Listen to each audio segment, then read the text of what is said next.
Well, why not just give the other boys a chance, I suppose? The games that Chris owns are not necessarily the games that Chris plays. This will show. His PSN downloads strongly suggest that he spends money on his gaming hobby more or less out of compulsion. Witness the 65% he spent on downloadable content for Disgaea 3, a game he had only played up to 7% completion, several months after originally buying all those downloads. It is reasonable to assume that Chris has had similar spending habits in real life, a theory bolstered somewhat by his retro game collections and a house full of junk. Chris's collections of games from the Sega CD, Sega Saturn, and a couple of other now dead consoles are dominated by bargain bin trash, extremely common or poor quality games that are easily bought at low prices. No knowledgeable gamer would ever pay money for Power Factory featuring C+C Music Factory, except maybe as a gag gift. But Chris apparently thought it was worth owning, a bit like Little Britain, the video game.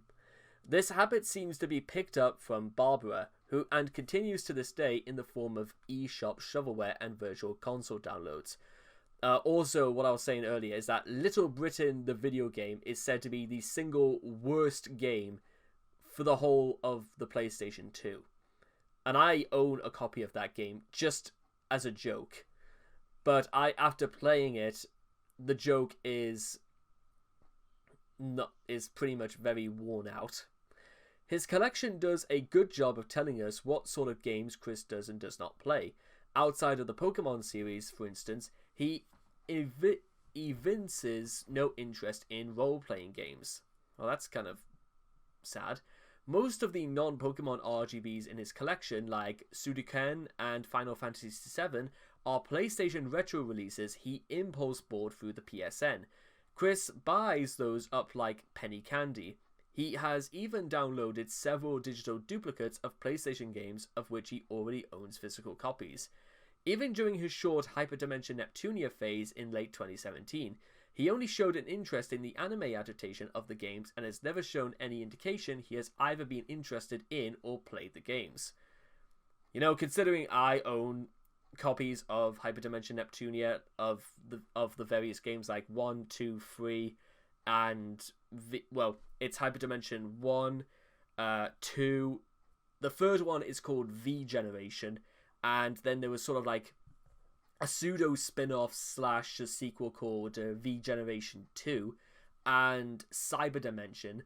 Not to mention that there are other titles released more recently like Super Neptunia and one for the PS5. I'm not entirely sure which one that's meant to be, but there's a pretty large collection for those sort of games, as well as its followers of both the anime and the games respectively.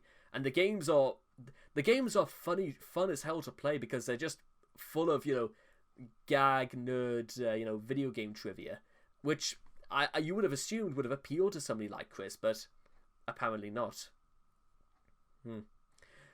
Despite being obsessed with Pokemon, he is not a hardcore Nintendo fan as some might suspect. He never seems to show interest in the latest contest from Nintendo and the hardcore Nintendo games he does own, such as games from Metroid, The Legend of Zelda, and Mario franchises, are most likely just collecting dust on his game collecting racks. However, a January 2014 leak by a Nintendo employee revealed that Chris had, in fact, returned to his Nintendo roots, buying nearly every single game on the eShop. He owns almost no sporting games. In the mailbag, he once noted that sport titles do not really thrill me, although he did not explain exactly why, because Chris is allergic to exercise. Possibly. With a few exceptions, Chris has no apparent interest in video games marketed towards his own age group, which is unsurprising. Hardcore games aimed at adults are games that apparently would not interest Chris because of his juvenile mindset. Maybe that's why he likes Family Guy so much. Video games, and anything else for that matter, with mature themes that are not too dimensionally crass and full of random access humor, would probably confuse and bore Chris and make him feel awkward and uncomfortable.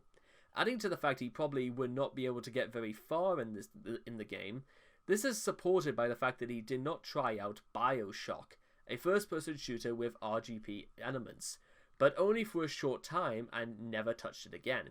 Most likely the whole game flew over Chris's head and he decided to play some Wheel of Fortune instead. However, ever since his sixth declaration that he would leave the internet in late 2010, some more high-profile games aimed at adults instead have appeared on his PlayStation Network trophy list, such as Grand Theft Auto 4 and Fallout New Vegas. Apparently, the Hannah Montana PS3 game is no longer enough to fill his abundance of free time, and he has taken to playing games he would not normally be doing anything else with his life. While he sometimes gets tagged with the Weeaboo label, Chris does not appear to prefer games made in Japan over any other part of the world.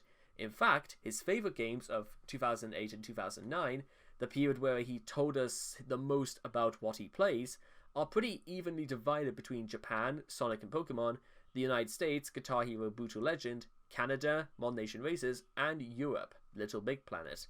He counts a few Japanese Game Boy and Nintendo DS imports in his large collection, but they are obviously titles he picked up to try and impress Bribe Megan Schroeder. Almost all of them are spin-offs of popular anime, especially magical girl series like Sailor Moon and Pretty Cure. When Chris and Megan still got along well together, there were serious players of the arcade version of Soul Calibur 3. There is also an arcade in Chris's plans for the Quickville shopping centre. However, given Chris's inclinations to retreat into the comfortability confinedness of his bedroom, the chances he goes to arcades are slim. Chris the console peasant. I want to see Chris try to do some DDR and see if he just leaves a puddle of sweat in his wake after about 5 seconds. Chris the console peasant. Chris thinks the perennial console wars between rival manufacturers of game machines and extremely serious affairs. But pretty much people who are divided between, Impact, AEW, and WWE, and engages in them with all of that bile and fervor of a 10-year-old child soldier in the PlayStation army. On rare occasions, he has almost seemed rational in this respect, saying he just doesn't like or doesn't care for very much the Xbox, but most of the time he does not mince words when describing the vile, loathsome, and blatantly stupid Hexbox. By comparison, he has waxed poetic when describing the awesomeness of the PlayStation 3, most prominently in his PlayStation 3 history level for Little Big Planet. According to Lucas, Chris would even express his fury over the Xbox in public while hanging out at the game place. It is hard to tell where Chris's religious devotion to the PlayStation comes from, but to call it religious is not hyperbole. Like his faith in God Jesus, his support for Sony is blind and unthinking, though he can come up with a simple justification for his opinions in a pinch. Typically, he brings up the annual fee for online gaming on Xbox Live. Chris shows no sign of having put any serious thought or research into his consoles or choice of consoles. His descriptions of the PlayStation 3's advantages in places like his Columbus Day 2008 video tend to sound like a collection of marketing buzzwords, as filtered through the mind of a cave-dwelling autist anyway. Interestingly, Chris was not always a blindly devoted fan of Sony. In the Animal Crossing documentary, we could see that back in 2003. I must also point out that actually this was a very, very well and nice idea thought out by Chris, so seriously, go check that out if you disbelieve me. It's a really touching little thing he actually put together for his parents. We see that back in 2003, Chris pledges allegiance to Nintendo and the GameCube, stating that both the predecessors of the PS3 stank as much as the original Xbox. His feelings changed when he bought a PlayStation 1 at a rummage sale for cheap, intending to resell it elsewhere for profit, but instead played it and found it was not bad. What a surprise. Chris's, aversion to hatred is literally based on nothing but his own ignorance, as it would seem. One would expect this to be a lesson against nonsensical brand loyalty, but instead, Chris just focused his hatred on Microsoft. Likely prior to this, Chris was a Sega fanatic at Nintendo's expense. If true, then it demonstrates how fickle Chris is regarding devotion. It's just whatever he decides he likes and whatever he decides he hates at any given moment. Not based on actually anything profound or clever or anything like that. When asked what his feelings were on the Nintendo Switch, Nintendo's up-and-coming console for 2017, Chris responded in Chris fashion and simply stated he has no thoughts on it due to it being preoccupied. Unsurprisingly, Chris is ignorant of things he has chosen not to like. The only 360 game he seems to show interest in is Don't Be Nervous Talking to Girls. Seen in Sonichu Issue 10, being modified for the PS3, was suggested to him by the fans. Though the game is just a crappy dating sim, and though there are other 360 exclusive games which would appeal to him, possibly Halo 3 for example, Chris claims that it is the only game worth playing on the 360. I wouldn't even begin to say that's even true, and I've never really been a fan of Xbox anyway, but I can think of at least many titles. Probably is it Assassin's Creed isn't like an Xbox exclusive, but I heard it's quite good, I suppose. Even slinging mud at the names of the consoles is very serious business to Chris. In Lars Core, Chris says he does not like it when people call the PS3 the PS Triple, because what trolls call it. Of course, this comes from a man who carelessly rants about the Hexbox. True. Chris and online gaming. Also, here's a message here. Hey Christine, just wanted to know your thoughts on the Nintendo Switch. Maybe you could Facebook your thoughts. No thoughts, I have been preoccupied. Well, that's just rude, that. Someone should have told Chris it's not a good idea to be rude to people who just ask him honest and, questions like that. Perhaps, unsurprisingly, given his antisocial nature, Chris is not fond of online multiplayer games in any genre. I could buy that. Be they sports sims, shooters, racing games, or whatever else. Though he owns several games for the PS3 and other consoles that would allow him to play online and interact with other people. His PSN profile shows that he has put little time into multiplayer games. In 2010 and afterward, two exceptions to this rule emerged. He did a good deal of online racing in Mod Nation Racers during the summer of 2010. While early in 2011, Chris began to show an interest in an online role-playing game for the first time, DC Universe Online. His fondness for Mod Nation competition eventually passed, but it remains to be seen whether or not he will develop a lasting interest in MMO gaming. Dedicated observers of Chris' gaming habits may notice a bit of a paradox developing here.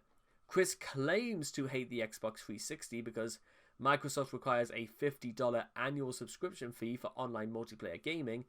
It is a mystery then why this would wind him up so badly, when he hardly plays any multiplayer games. But such is the nature of Chris. Mailbag correspondents have tried to point out that the seeming contradiction here. Not to mention the weird contrast between Chris's thriftiness as far as Xbox Live is concerned and the massive amounts of money he is willing to waste on worthless digital trinkets through Nintendo and the PSN. For all the good it has done, though, they may as well have tried to change his opinion on Asperger's syndrome. Recently, Chris has started playing online games on his Switch and PC, playing such titles as Tetris 99 and Payday 2. Chris, the trophy whore. While Chris has little evident interest in directly interacting with other humans in online games, he does seem to enjoy building up a massive trophy case to passively show off his PlayStation Network profile. He has doggedly played through a number of games in order to earn every available achievement, and on occasion he appeals to his fanbase for help in earning trophies. For instance, he begged readers of his Twitter feed to download his Mod Nation Racers levels so he could pick up one more trophy. Slacker that he is, Chris prefers to put forth as little effort as possible to earn his trophies. Presented with a trophy in Little Big Planet 2 that asked him to contribute a custom level in the game's online community. He fulfilled the requirement by uploading an empty level with no work put into it. When this level was deleted by the community's administrators, he took the next easiest route and uploaded his old levels made with the first Little Big Planet. In an email to Jackie, he expressed great pleasure when the Mod Nation Experience system was patched to make certain trophies easier to acquire. That's just highlight. There are many instances that would highlight Chris's laziness in which he could just easily fix a problem, but this is just another one. It's almost a slap in the face entirely. Chris and PC games. Games for personal computers are conspicuously absent from Chris's collection, and his evident gaming playing habits. The only sign that he has ever owned any PC games comes from his eBay account, which shows that he tried to auction off a collection of vintage Dungeons & Dragons role-playing games for the PC in the summer of 2008. He also owned a copy of the first LEGO Ireland game for PC, as seen by his possession of the Infomaniac minifigurine, which was only obtainable from early copies of the said game. In the fan mail reading video, after a fan sent him a copy of Half-Life 2, Chris explained, "I don't play PC games. I used to, but I don't anymore." He failed to indicate why he gave them up, though in his first Mumble chat he claimed to remember To Who, but later expanded and said, "I never really heard of that." Also, again, somebody sent him a game and Chris didn't even have the sense to say thank you very much. He couldn't even just compromise himself just so he didn't look like a complete dick in the process. Chris, the industry insider. Oh, this would be funny. Chris gets more of his information about the gaming industry from comparatively mainstream sources. He was an avid reader of Game Informer magazine, as for publications and or other media resources have since gone defunct. He was also a dedicated reader of Sony's online magazine Core, and regularly followed the G4 cable network. He apparently even still took the Spike TV Video Game Awards seriously, which puts him about 5 years behind anybody with even a passing interest in the game business. Wow, so Chris, you might want to tell us what the year 2016 was like then. Let us know if David Bowie is still alive. Chris, the game designer. At various times, especially during the Miyamoto saga, but going as far back as the late 1990s when he had a prophetic dream of a Sonic game for the Game Boy, Chris has imagined that he could launch himself into a career as a game designer. It is telling, however, that nearly all of his ideas for potential video game projects simply involve swapping Sonichu or other Chris-spawned characters into an existing game concept. Pokemon Lightning version is a Pokemon RPG with Sonichu in it. Sonichu Adventure is Sonic Adventure with Sonichu in it. John's custom Gundam Sisterly Rescue is Gundam. Journey to Jaburo with Megan's quasi-retarded brother in it, and so on. The closest he has gotten to coming up with something like anything regarding original is Christian Weston Chandler's Adult Chronicles, and it is not actually known what the game is supposed to amount to. Nothing, probably. What Chris drew on the cover and occasionally haphazard mentions, it is entirely possible that the answer is unknown to even Chris himself, the designer of the game that he made. Nevertheless, Chris sincerely believes that his characters and game ideas are ready for commercial success. How does he know this? I don't know. He once rejected an email from the mailbag that brought up the notion of a not-for-profit made Sonichu game, and brushed off similar suggestions in his first IRC fan chat.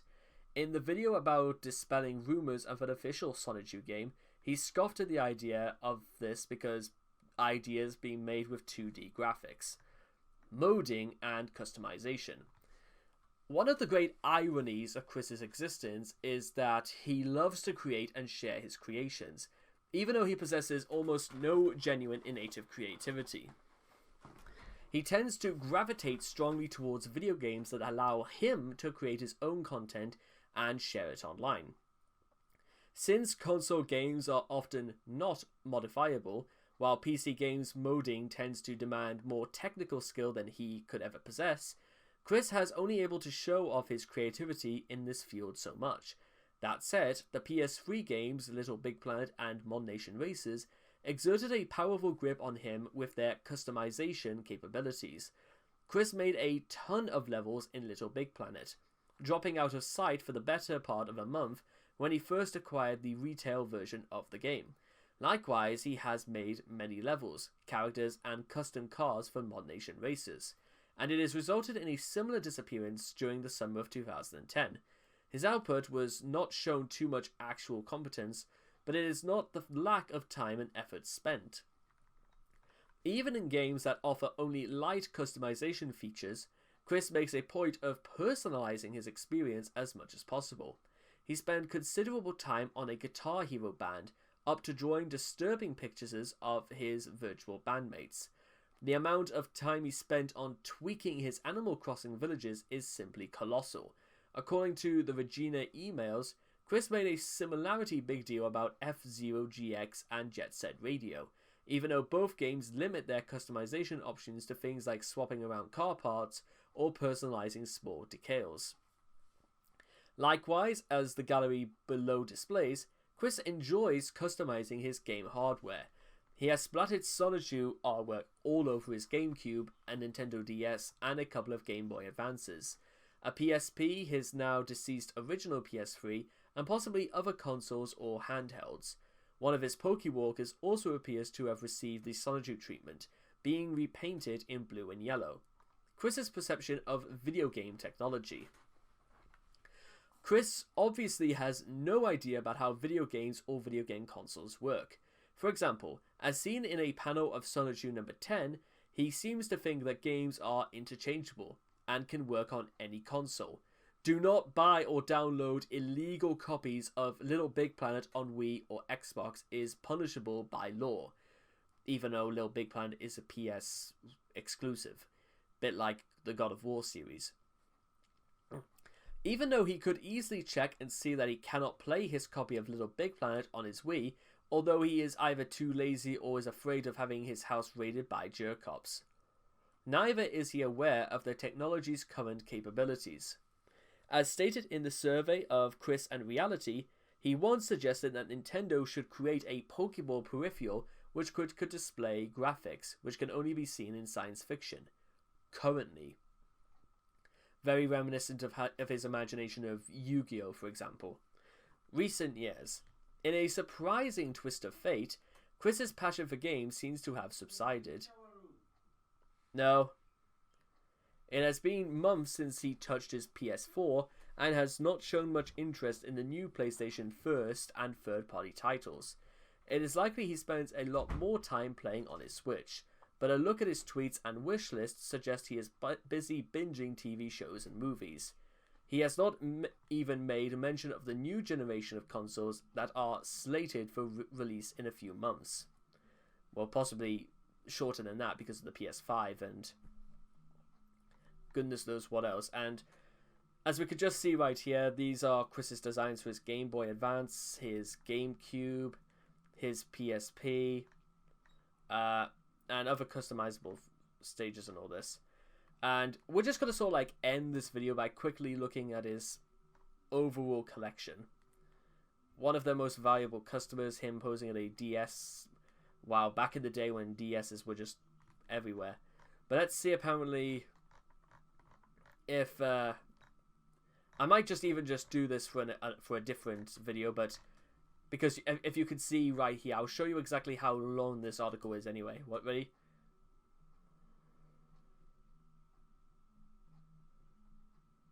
This is what nearly $8,000 of video games is like.